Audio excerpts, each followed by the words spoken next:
ብሩኬ ቀበቶ ለሀይሚ ሳይፈታለ ለፎቶ ቀበቶን ፈታው ማለት ነው። እንደዚህ ሱፍ ዝንጥ አለበት። እግዚአብሔር ይስጥሽ፣ እጅሽ ይባረክ ማርያምን።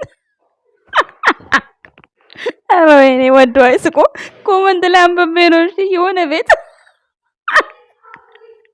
ሞትኩኝ። እግዚአብሔር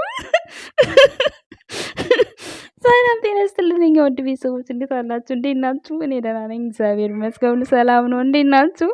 ሞትኩኝ በሳቅ እግዚአብሔርን። እንደዚህ ማዘነጣችሁ በስማም ደስ ሲል። እጃችሁ ይባረክ እንዲህ ያደረጋችሁ ሰዎች ማለት ነው። ከቲክቶክ ነው የወሰድኩት። በሳቅ ነው የሞትኩት። ኧረ ቅመሜ ትፈታ ብሩኬ። ኧረ ቅመሜ እንዴ ዛሬ የሆነ ቤት ትዳርን በተመለከተ ሪኩዌስት ጽፋ አንብቤ ቆይ ትዳር ምኑ ያስፈራል ግን? ቆይ ያስፈራል ጋይሶች። ምን አሁን ማለት አሁን ብሩኬና ሃይሚ አብረው ነው የሚኖሩት፣ አብረው ናቸው ያሉት። ጀስት ከዚህ የተለየ ነገር ምን አለና ምን ያስፈራል? ቆይ እስኪ ንገሩኝ። እስኪ ቤተሰቦች ተሳሳትኩኝ፣ ይቅርታ አርሙኝ። ማለቴ እንግዲህ ያው ኖራችሁበት ስታወሩ ደስ ይላል። አሁን በብሩኬና ሃይሚ ከዚህ በፊት ሃይሚን በራሷ ቤት ብሩክን በራሱ ቤት ወይም ደግሞ ሃይሚ በቤተሰብ ቤት ብሩኬን በቤተሰብ ቤት ወይም ደግሞ ብሩክ ስደት ሀገር ሃይሚ አገር ቤት ብትሆን ምሳሌ ነው እያልኳቸው ያለሁት። እንደዛ ቢሆን እሶኬ ችግር አለው ይባላል። አሁን ግን ብሩክና ሃይሚ በአንድ ጣራ ውስጥ ነው የሚኖሩት።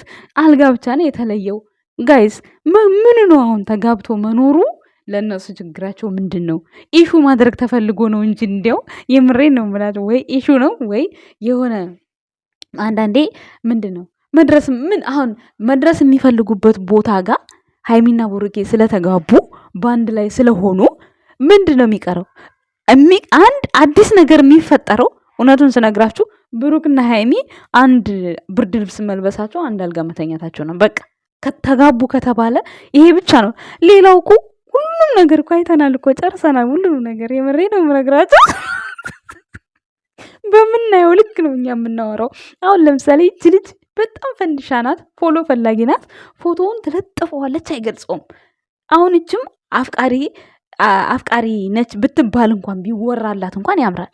አሁን ብሩኬን የወንድምነቴን እንደ አንድ አድናቂ ረጅም ዓመትም አብረን ስለቆየን ስለ ሃይሚም ስለ ብሩኬም አንዳንድ በቃ ከባህሪያቸው ማቀው ነገር ለእኔ ይጠቅመኛል ለእኔ ይጎዳኛል ብዬ የወሰድኩት ነገር አለ። እንግዲህ ይሄው እንግዲህ ከ2 ዓመት ወደ 3 ዓመት ተሻገርን። ግን ስቲል በቃ እስካሁን ድረስ አታገኙም። ቢጠበስም አይሸተኝም። አይገርማችሁ? ምክንያቱም እንዴት የሰው እንዴት ይመኛል? የሰው ነገር የሰው ነው።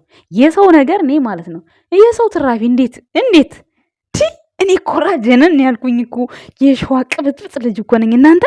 የኔ ያለውን ቁጭ አድርጌ ጭራሽ በሰው ላይ ድርድር። እነዚህ ተደራድረው ራሱ ለሚገቡት ለራሱ ለናብሰለት ምናምን በጣም ነው ማዝንላቸው ማለት ነው። ምክንያቱም በዛ ልክ እኔ ማለት ነው እነዚህን ስነግራቸው ወደፊት እንደው ምናልባት አላቅም ከሰራሁኝ ምናልባት ይቅርታ እንድታደርጉልኝ የምር አሁን እንዳብሰለት ሆኜ ብሩክ እንደዚህ ሌላው አሁን ብሩክን ተውት ምሳሌ አድርጉትና አሁን እኔ የሆነ ወንድ ልክ እንደ ብሩክ አፈቀርኩት ብዬው ለድራማ እኮ ነው የምላችሁ። ብሩክ እንደዚህ አይነት መልስ ቢመልስልኝ ኧረ በስመ አብ እኔ አላደርገውም። ምክንያቱም እዚህ ጋር እኮ ማለት ነው ባለትዳር ከሆነች ችግር የለውም። ነገ ሌላ ወንድ ጋር እኮ ስትሆኑ ይሄ ቪዲዮአችሁ ይቀመጣል፣ ይሄ ቪዲዮአችሁ ይታያል። ባለትዳር ከሆናችሁ ባላችሁን እንደዛ ብትሉ ችግር የለውም፣ ምንም ችግር የለውም። እንዴ አሁን ብሩክ እዚህ ጋር ሌላ ሴት እያለው እኔ እዛ ጋር ቆሚ እኔ አብስለት ቦታ ሆኜ ብሩክ አሁን እንደዛ አይነት የኔን ስብ እና እንደዛ ዝቅ አድርጎ ቢያወርድና ቢናገርብኝ እኔ ይደብረኛል። ቤተሰቦች ብሩክን አይደለም እየተናገርኩ ያለሁት ምሳሌውን ነው የምላችሁ። ስለዚህ አንዳንድ ኮመንት ስር በቃ አንቺንም አይፈልግሽም አንቺም እንደዚህ አሽቃብጠሽ ነበር። እኔ መቼ ፈልገኝ አልኩኝ? በመጀመሪያ ፈላጊና ተፈላጊ ለይታችሁ ተወቁ። እኔ ተፈላጊ ነኝ እንጂ ፈላጊ አይደለሁም። ፈጣሪ መስገን የምሬ ነው ነግራችሁ። እግዚአብሔር በጣም ነው የምታስቁኝ አንዳንዶቻችሁ ማለት ነው። ልክ እንደዚህ አሁን ለምሳሌ እስቲል ፎቶውን ራሱ ስላቀናበሩ እኔ አፈቀሩት አልልም። ፍቅር ቀልድ ነው እንዴ? አሁን እች ልጅ በጣም ነው ደስ የምትለኝ። በነገራችን ላይ ለምን እንደሆነ ልንገራችሁ። ፎሎ ፈልጋ ስለዚህ እኛ ወንድማችንን ቅብጥብጥ እያደረጉ ፎሎ ቢጠቀሙበት እሱም ተጠቃሚ ነው፣ ታዋቂ ነው። ምንም ችግር የለውም። ምን ይመጣል? ምንም አይመጣም። ግን እናንተ የብሩክን ፎቶ የሆነች ሴት ከያዘች አፍቅራው ደግሞ እኮ ብሩክ ብቻ ነው። ይሄው ሩታና ሄርሜላ በአብርሃም ትከሻ ይሄው ስንት ጊዜ ኖሩ። ግን አሁን ሄርሜላ አሁን ከአብርሃም የሻይ ማንኪያ ራሱ ጠብታ የምታገኝ ይመስላችኋል? ከአብርሃም ሩታና ስታገላብጥ የምታድረው እንዴ! ፈጣሪ ትዕግስት ስጠኝ እንዴ! ልጇ ቅርቅም ብታርጋ ሳደገች ሩታ እንዴ! እኛ ኦዲየንሶች እኮ ነን አንዳንድ ጊዜ ማለት ነው ብሩክና ሃይሚን የሆነ ወደ ኋላ ጉትት የምናደርጋቸው። የምሬን ነው እውነት። ትክክል ይመጡና ከዛ የሆነ ሰዓት ኦዲየንሱ ጋር የሚሰሙት ነገር ሃይሚንም ብሩኬንም እርብሽብሽ ያደርጋቸዋል። ገባችሁ አይደለ? እኔ ይሄን ስላችሁ ደግሞ የአብርሃምና የሩታ ስራ ትክክል ነው፣ የነ ብሩክ ትክክል አይደለም እያልኩ አይደለም። ምሳሌ ነው የምላችሁ። ጭራሽ ዛሬ ደግሞ ላይ በላይ እንገናኝ ተብሎ ተፖስቶ አየሁኝ። የሃይሚና የብሩኬ ጉዞ ብቻ ዞሮ ጉዞ ወደፊት ነው። ሚክስ ነው የሚሆነው እና አንዳንዴ ያፈቀረ ሰው ለይታችሁ እኮ አሁን እንደው አንዳንድ ሴቶች ማለት ነው አሁን ሃይሚ ልብ ቅርጽ እየሰጠች ለአብሰላት እንዴት ነው አሁን አፍቅራለች ብላችሁ ልባችሁ የሚያምነው? ባያችሁት ልክ እኮ አንዳንዴ የምትናገሩት ነገር አለ። አንዳንዴ ማለት ነው አሁን እነሱ የሆነ በህይወታቸው ውስጥ አንዳንድ የሆነ ሃይሚንም ብሩኪንም የሚፈልግ ሰው ሊኖር ይችላል፣ አይኖርም አይደለም። ግን ማለት ነው እነዛን ነገር በአብሰላት ወይም ደግሞ በእዩ በክወና ነው እነሱ እያሳዩ ያሉት እንጂ እኔ አሁን በፊት እሳደብ ነበረ።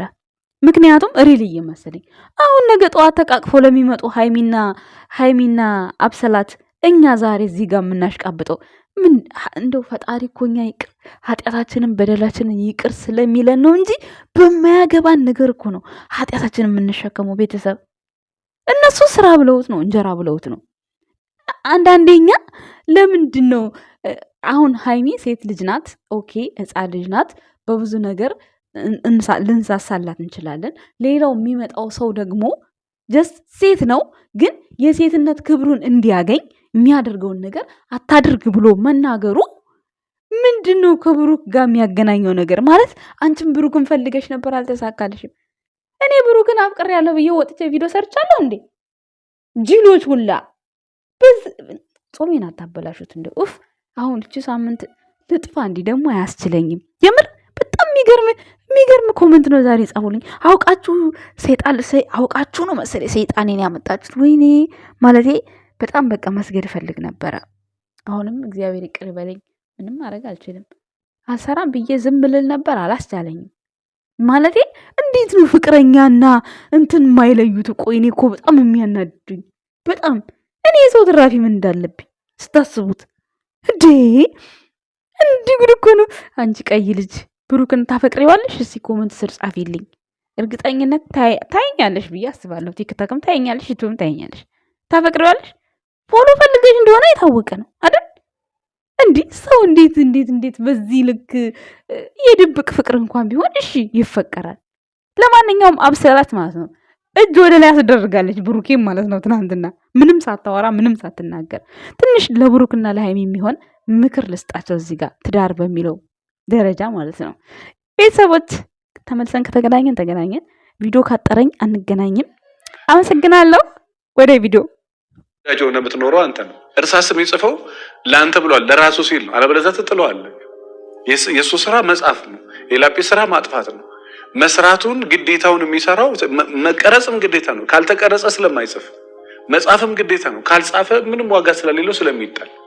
ሴት ልጅም አስተዋይ መሆን፣ ቻይ መሆን፣ ትዕግስተኛ መሆን፣ በጣም አስተዋይ ሴት መሆን፣ ልባም ሴት መሆን፣ መረጋጋት፣ መጸለይ፣ ከእግዚአብሔር ጋር መጣበቅ፣ ባለቤቷን መንከባከብ፣ ለልጆቿ ጊዜ መስጠት፣ ለጎረቤት፣ ለዘመድ፣ ለባዳ፣ ለሁሉም ሰው መሆን ይሄ የሚጠቅማት የእሷ የሆነ የተሰጣት ኃላፊነት ነው። በተሳሳተ መንገድ እየተሄደ የተስተካከለ ውጤትን ማግኘት አይቻልም። ትዳርን ከስር ከመሰረቱ ካልታከመ ውጤቱ አያምርም። ለጤናማ ውጤት ጤናማ መንገድን መከተል አስፈላጊ ነውና መልሕቅ የትዳር ህይወት ማማከርና ማሰልጠኛ ማዕከልም ለባለትዳሮች የማማከር አገልግሎትን ይሰጣል። ማወቅና መማር ችግርን ይቀንሳልና በፍቅርና በትዳር ህይወታችሁ ላይ የማማከር አገልግሎት ማግኘት ከፈለጋችሁ በ09774050 ላይ ደውሉልን። መልህቅ ይህንን መሆን የሚገባትን ካልሆነች መሆን ወደማይገባት ነገር ትሄዳለች። ለምሳሌ ምን ማድረግ እንዳለባት ሳታቅ ከቀረች ምን ማድረግ እንደሌለባት ታውቃለች። ማድረግ ያለባትን በተጠንቀቅ ታደርጋለች።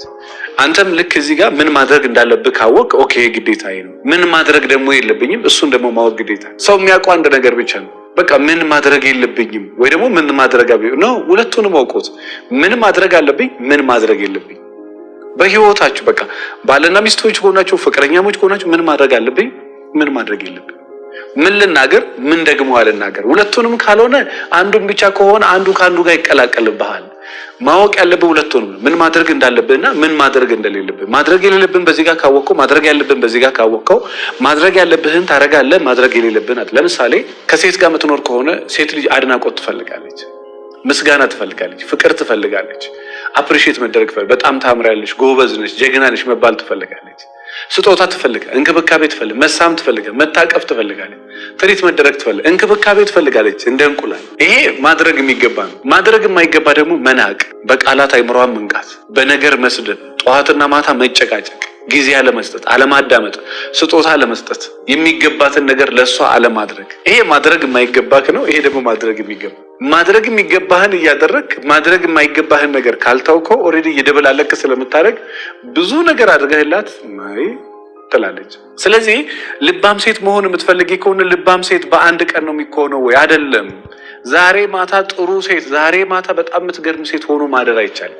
ባልም ከሆንክ እንደዛ በአንድ ቀን ስማርት መሆን አትችልም። ስማርት የምትሆነው በሂደት ነው፣ ስቴፕ ባይ ስቴፕ። በየቀኑ ግን በየሰዓቱ ግን ለዛች ነገር የምታደርገው ነገር አለ። በየቀኑ ያ ነገር ተወዳጅ እያደረገ ተፈቃሪ እያደረገ ተፈላጊ እያደረገ እያስወደደ እያስከበረ ተሰሚነት እንድታገኝ በጣም እንትንን እያሳደገው ይሄዳል። ካልሆነስ በእርግጠኝነት በምትወደድበት መጠን በዛው መጠን ደግሞ ትጠላለህ። ስለዚህ በጣም ልባም ሴት መሆን የምትፈልጊ ከሆነ ይሄ በአንድ ቀን የሚገነባ ማንነት ሳይሆን ስቴፕ ባይ ስቴፕ የሚገነባ በየቀኑ የሆነች ነገር ራስሽ ላይ አድ የምታደርጊው ከዛን ምን ማድረግ እንዳለብሽና ምን ማድረግ እንደሌለብሽ ለይተሽ ማወቅ። ባለቤቴ ምን ይፈልጋል ከኔ? አንድ እሱ ማወቅሽ ጥሩ ነው። ምን ደግሞ ከኔ አይፈልግም? ሁለት። ብዙ ሴቶች አንድ ነገር ያውቃሉ፣ ሁለተኛውን ግን አያውቁ። ምን ማድረግ እንዳለባት ታውቃለች፣ ምን ማድረግ ደግሞ እንደሌለባት አታ። ለዛ ነው ባለቤቱ በቃ በቃላት በቃ ጭንቅላቴ ነክታኛለች፣ በቃ ተጨቃጫቂ ነገረኛ ናት፣ በጣም አስቸጋሪ ሴት ናት የሚለው ለዛ ነው። ስለዚህ ምን ማድረግ እንዳለብሽ ወቂ፣ ምን ማድረግ ደግሞ እንደሌለብሽ ወቂ።